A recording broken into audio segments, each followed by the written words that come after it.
तर आझाद मैदानात शिक्षकांचे गेल्या 4 दिवसांपासून हे आंदोलन सुरू आहे आणि या आंदोलनामध्ये रात्रभर रोहित पवार सुद्धा सहभागी झालेले होते। तर शिक्षकांच्या आंदोलनाबाबत रोहित पवार यांचं नेमकं काय मत आहे, बातचीत केली आहे त्यांच्याबरोबर आमच्या प्रतिनिधी सीमा आढे यांनी।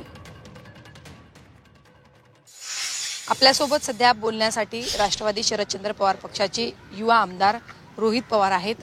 सर, शिक्षकांच्या हक्कासाठी तुम्ही त्यांच्यासोबत या ठिकाणी उपस्थित आहात, आंदोलन करत आहात, काय सांगाल? खरं तर सरकारचं यांच्या मागण्यांकडे दुर्लक्ष आहे का? एक तर हे आंदोलन सर्व शिक्षकांनी मिळून केलेलं आहे। जगदाळे साहेब इथं आहेत, ते अनेक वर्षांपासून या संघटनेच्या माध्यमातून या सर्व बिना अनुदानित शिक्षकांच्या हितासाठी लढत आहेत।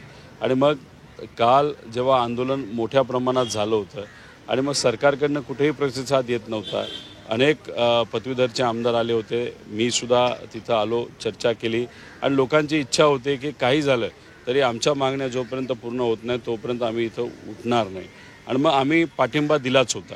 आणि वातावरण इतकं गरम झालं होतं, वातावरण असं झालं होतं की आता लोक इथून निघून विधान भवनपर्यंत जातील का काय।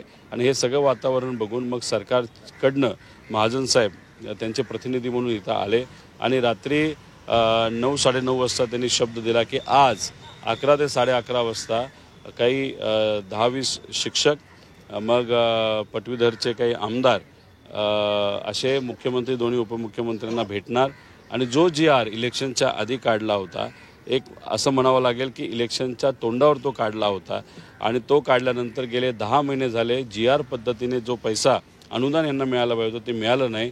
त्यासाठी हा जो लढा आहे तो आज 11:30 वाजता जेव्हा बैठक मुख्यमंत्र्यांबरोबर होईल तो विषय या सर्व शिक्षकांच्या मनानुसार मान्य होईल अशी अपेक्षा आम्ही सर्वजण करतो।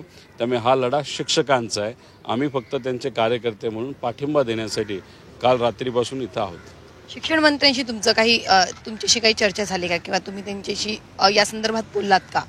नाही, शिक्षण मंत्री महोदयांशी काल बोलणं झालं, ते त्यांच्या लेवलवर तिथं प्रयत्न करत आहेत। काय संभाषण झालं, कशा पद्धतीचं झालं हे मी इथं बोलणार नाही, कारण शेवटी आम्हाला याच्यामध्ये राजकारण करायचं नाही, याच्यावर तोडगा काढण्याची जरूरत आहे असं आमच्या सगळ्यांचं मत आहे। त्यामुळे शिक्षण मंत्रीसुद्धा आज बैठकीला असतील आणि सगळेच पॉझिटिव्ह राहून, सकारात्मक राहून या ज्या मागण्या आहेत त्या यांच्या म्हणण्यानुसार मान्य करतील अशी अपेक्षा करूया। जर्नलिस्ट सुमित सह सीमा आढे, झी 24 तास, मुंबई।